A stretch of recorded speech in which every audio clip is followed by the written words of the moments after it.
Ahora sí cerramos esta antología legendaria de cuentos de fútbol con Atiguibas, de Julio Ramón Ribeiro. Un relato peruano catalogado de nostalgia, de pasión crema por el Universitario de Deportes, y ese humor irónico que caracteriza al Flaco Ribeiro, maestro del cuento urbano limeño, autor de Los gallinazos sin plumas, y un hincha empedernido de la U. Este cuento es puro recuerdo infantil y gloria futbolera, ya que evoca la Lima de los años 50, el Estadio Nacional José Díaz, antes de su modernización, y cómo una palabra inventada se convierte en grito de guerra y símbolo de identidad. Se los voy a presentar para que esté hypeado por el mundial y sienta esa emoción de barrio, y el que no esté siguiendo el fútbol, no esté siguiendo ese balón, no le importe de nada el mundial, se enganche meramente por la ternura y la magia de la infancia. Yo soy Irving Sun, esto es Crónica Lunares de Sun, esta es nuestra sección de cuentos de fútbol, y hoy en ella vamos a hablar de Atiguibas, de Julio Ramón Ribeiro. Comenzamos.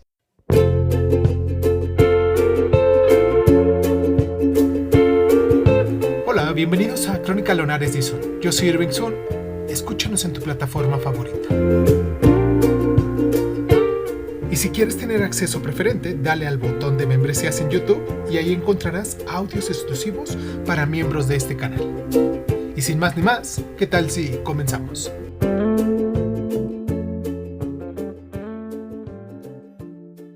Cierra los ojos.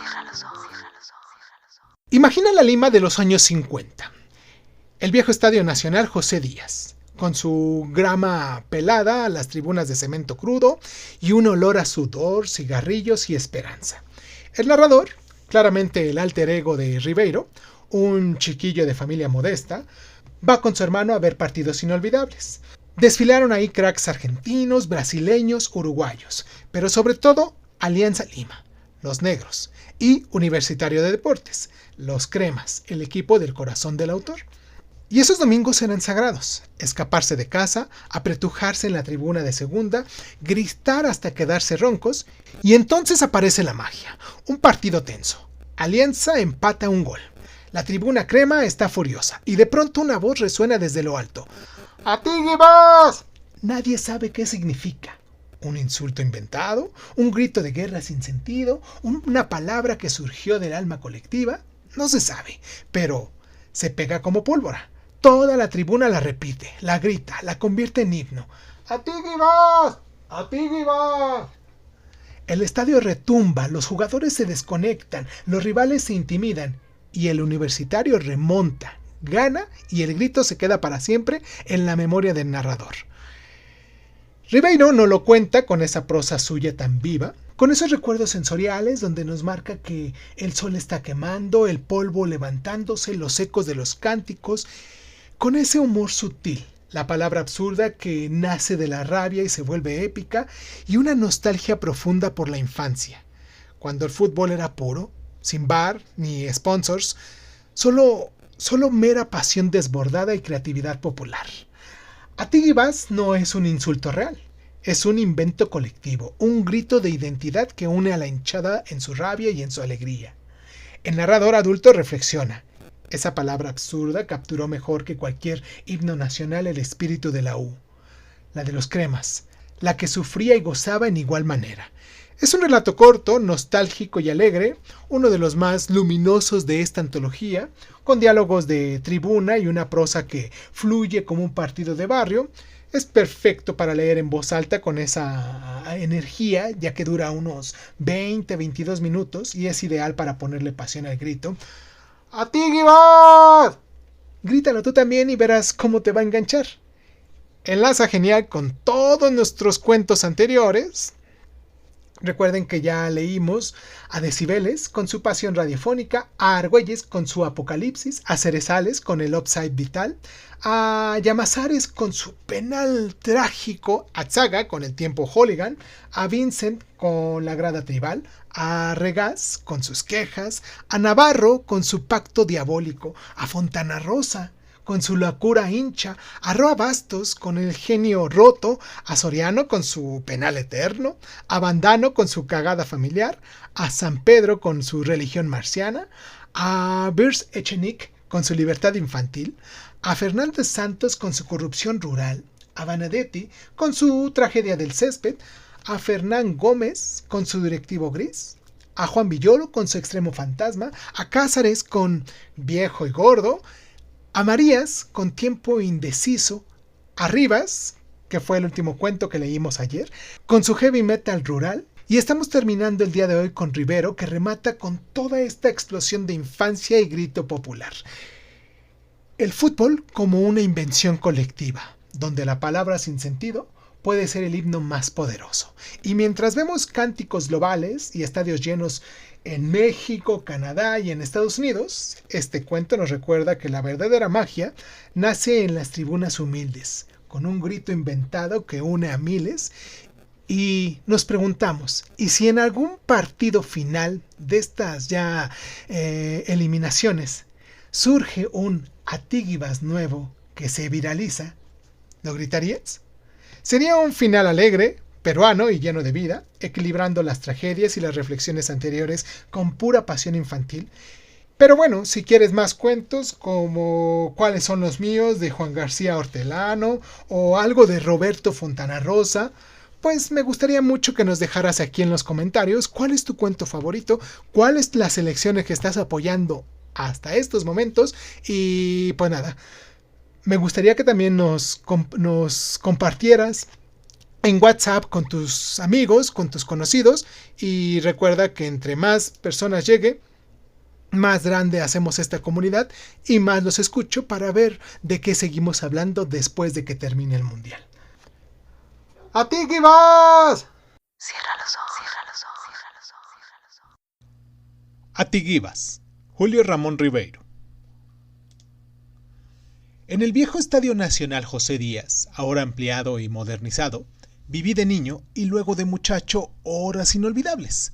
Con mi hermano vimos desfilar por la grama pelada de la cancha a los más renombrados clubes del fútbol de Argentina, Brasil y Uruguay. Y también del Perú, hay que decirlo, pues entonces teníamos grandes jugadores y equipos que realizaron hazañas memorables. En las Olimpiadas de Berlín del 36, para poner un ejemplo, estuvimos a punto de campeonar luego de vencer a Austria por 4-2, pero a Hitler no le gustó la cosa. Que negros y zambos de un país como el Perú derrotaran a rubios teutones era para él no solo un traspié deportivo, sino un revés ideológico. La FIFA, presionada por el Führer, ordenó que se anulara el partido alegando que la cancha tenía no sé cuántos metros de más y menos de largo. Nos retiramos de las Olimpiadas, con lo que salvamos nuestra dignidad, pero perdimos el campeonato. En esa época, cuando venía un equipo extranjero, había que ir al estadio a las 10 de la mañana si uno quería encontrar sitio en las tribunas populares.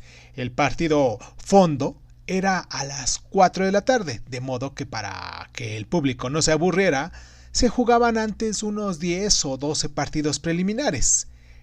Calichines, infantiles, juveniles, equipos de barrio o clubes de segunda y tercera división. Todo ello bajo un sol de plomo, pues las temporadas internacionales eran en pleno verano. Los espectadores tenían que ponerse viseras o fabricarse gorros con papel periódico, y la mayoría de ellos llevar su almuerzo en bolsas o paquetes, si no querían desfallecer de hambre a mitad de la tarde. Las tribunas se convertían así no solo en una galería atestada de hinchas, sino en un gran comedor público o picnic distribuido en las graderas. Y en un tráfico de vendedores ambulantes, pues siempre faltaba algo que comer o que beber o que fumar, y entonces entraba a tallar los mercanchifles que se deslizaban por las grandes gradas ofreciendo empanadas, butifarras, articuchos, cigarros al menudeo y botellas de cerveza y gaseosa. Cuando el partido estaba que ardía, se deslizaban agachados, casi reptando, pues de lo contrario eran blanco de insultos y proyectiles. Si no, eran simplemente echados a empujones por encima de las cabezas de los espectadores hasta aterrizar al borde de la cancha. Un detalle para completar el ambiente de las tribunas populares de entonces, la de segunda, a la que íbamos mi hermano y yo, era de cemento hasta las 10 primeras gradas y de madera hasta la parte de más atrás. No había en ellas baños ni retretes. Después de horas de ver el fútbol y de beber, el público quería orinar. No quedaba más remedio que subir hasta la última grada y mear por encima de la baranda sobre el espacio de tierra situado entre las tribunas y las altas paredes que cercaban el estadio. ¿Quién en esos momentos se arriesgaría a caminar por ese lugar? Tenía asegurado su duchazo de orines. Pero lo más frecuente era que los meones no pudieran subir hasta la última grada porque había mucho público, porque ya no se aguantaban y entonces buscaban un orificio en las graderías de madera y adoptando posiciones grotescas metían su pito por ahí y se aliviaban entre las risas y bromas de los hinchas. En esta época no iban mujeres al estadio. El fútbol era cosa de machos.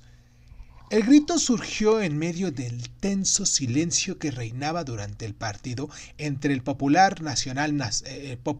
Club Nacional, Alianza Lima, y el visitante argentino de turno, el San Lorenzo de Almagro. Los negros de Alianza acababan de empatar a un gol con sus rivales cuando la voz resonó en lo alto de la tribuna de segunda. ¡Atigubas! Era la primera vez que escuchábamos ese grito. El público lo recibió con risotadas y el partido continuó, cada vez más angustiosos, pues los argentinos amenazaban sin descanso el arco aliancista. Pero cada 5 o 10 minutos volvía a escucharse el grito: ¡Atigubas! Y el ambiente se relajaba. Pronto los argentinos concretaron su dominio. El corpulento Langara, centrodelantero vasco de San Lorenzo, marcó 3 goles seguidos, el último de ellos con un cañonazo desde 30 metros. Ya no había nada que hacer. Habíamos perdido. Dejamos las tribunas con el ramo entre las piernas justo cuando un último ¡Antiguos! Resonaba en el estadio y lograba apenas hacernos reír. A partir de entonces no hubo match internacional o de campeonato en el que ese grito no se escuchara en el estadio, estuviese el partido aburrido o apasionante, fuésemos ganando o perdiendo, despertando siempre hilaridad en el público. ¿Quién lo lanzaba? Su autor era, al parecer, inibicuo. Alguien que estaba un día en una tribuna y luego en una diferente.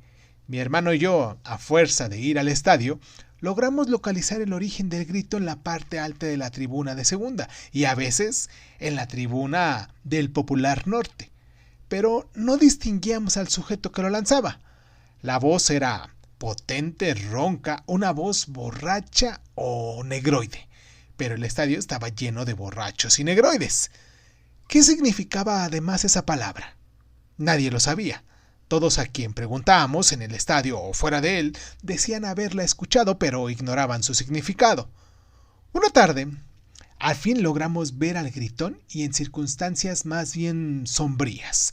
Fue durante un partido muy esperado en el cual el Campeonato Nacional Universitario de Deportes, del cual mi hermano y yo éramos hinchas furiosos, recibía al campeón brasileño Sao Paulo.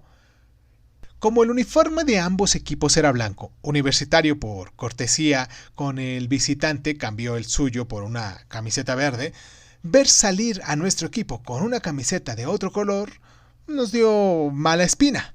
Había de por medio además un duelo entre centrodelanteros, Leónidas, llamado el Diamante Negro brasileño, y Lolo Fernández, el cañonero peruano. Apenas sonó el silbato se escuchó un estruendoso ¡Atiguimos!, que puso a todos de buen humor. Y el buen humor aumentó cuando nuestro equipo abrió el marcador gracias al tiro libre de Lolo Fernández. El primer tiempo terminó a nuestra ventaja, pero al comenzar el segundo, el Diamante Negro se destapó. Era un negro de frente muy despejada, casi calvo y físicamente esmirriado, pero diabólicamente técnico, inteligente y mañoso. En apenas 20 minutos sus jugadas sembraron la confusión en nuestra defensa y el Sao Paulo anotó 5 goles seguidos. El último de estos fue como un detonador. El público pasó por encima de las alambradas e invadió la cancha. No se sabía si para agredir a los brasileños o para linchar a los peruanos. El árbitro dio por terminado el partido y ambos equipos huyeron hacia los camerinos custodiados por la policía. Fue entonces cuando sonó un Atiguivas lastimero en medio de las graderías que se despoblaban y pudimos ver en lo alto de la tribuna de segunda, nuestra tribuna, a un mulato bajo, regordete, de abundante pelo sambo, que hacía bocina con sus manos y lanzaba un postrero Atiguivas. Justo cuando fanáticos de la mala entraña hacían fogata con los periódicos, las tribunas de madera empezaban a flamear y nosotros teníamos que abandonar el estadio a la carrera. No solo las fogatas nos impidieron esa tarde acercarnos al mulato gritón, sino el aburrimiento. ¿Quién no conoce las tristezas deportivas? No conoce nada de tristezas. Esa vez, como muchas otras veces, salimos del estadio con la muerte en el alma, desesperados de la vida, sin saber cómo podríamos consolarnos del fracaso de nuestro equipo. Éramos aún muy chicos para buscar olvido en las cantinas y, por supuesto, no lo bastante maduros para encajar filosóficamente una derrota. No nos quedaba otra cosa que sufrir durante días y semanas, hasta que el tiempo aplacara nuestro dolor o una victoria de nuestro equipo nos devolviera la alegría. Una victoria. Eso tardaría en venir, pero al fin la tuvimos e inolvidable, 1 o 2 años más tarde, cuando llegó a Lima precedido por inmensa fama del Racing Club de Buenos Aires. Acababa de ganar el campeonato argentino, habiéndose mantenido invicto en los últimos 20 partidos. En su plantel todos eran estrellas, pero sus figuras más descollantes era el arquero Rodríguez, la defensa Salomón, 1,95 m por 100 kilos de pesos, y el alero izquierda Etza Suez. Universitario de Deportes, en cambio, había terminado tercero del torneo nacional y su célebre cañonero Lolo Fernández, nuestro ídolo, estaba lesionado y quedaría en el banco de los suplentes. El partido comenzó a las 4 de la tarde, precedido por un estruendoso ¡Atiguivas!, que resonó esta vez muy cerca de nosotros. El Racing era realmente una máquina de hacer goles. En apenas 10 minutos, su centro delantero Rubén Bravo, gracias a pases milimétricos de Etza Suez, perforó 2 veces la valla de nuestro equipo. La delantera del Universitario, conducida por el Flaco Espinosa, se estrellaba sin remedio contra el gigante Salomón. En el estadio reinaba un silencio pavoroso y ni siquiera el Sambo Gritón, a quien ubicamos ahora pocas filas más arriba, se atrevió a lanzar su arenga. Al promediar el primer tiempo, el entrenador del Universitario decidió hacer entrar a Lolo en reemplazo del Flaco Espinosa. Su aparición en el campo, con su redecilla en la cabeza y un ancho vendaje en el muslo, despertó aplausos atronadores y un alentador ¡Atiguivas! Y entonces se produjo el milagro. Lolo Fernández marcó 5 goles, pero cada uno de ellos fue una obra de artes, un modelo de fuerza técnica, coraje y oportunismo. El primero fue un cañonazo de 15 metros, al empalmar a la carrera un centro a media altura que le envió al alero izquierdo. El segundo, una palomita, entre las piernas de Salomón, impulsado por la cabeza casi al ras del suelo. Un centro tiro de su hermano Lolín. El tercero fue simplemente un golpe de taco, de espalda al arco, aprovechando una bola que vacilaba en el área del castigo. En la segunda parte del encuentro, Racing de entrada marcó un gol, con lo que igualó 3-3 y sembró pánico en la hinchada. Los platenses se volcaron con ardor en el campo del Universitario, decididos a defender su prestigio de campeón argentino. Pero Lolo estaba en su tarde gloriosa, aprovechando un tiro de esquina, se elevó por encima del gigante Salomón y envió un cabezazo que rebotó delante del arco y penetró en la valla. Minutos más tarde, durante un nuevo contraataque, recibió un pase en el centro del campo, avanzó velozmente con el esférico y sin detenerse envió desde afuera del área un violento tiro rasante que venció la valla argentina por quinta vez. El arquero Rodríguez, de pura rabia, se quitó la gorra y la arrojó al suelo. Fue un signo de claudicación. El Racing, desmoralizado, aceptaba su derrota. En los minutos finales se limitó a jugar a la charca para evitar un nuevo gol.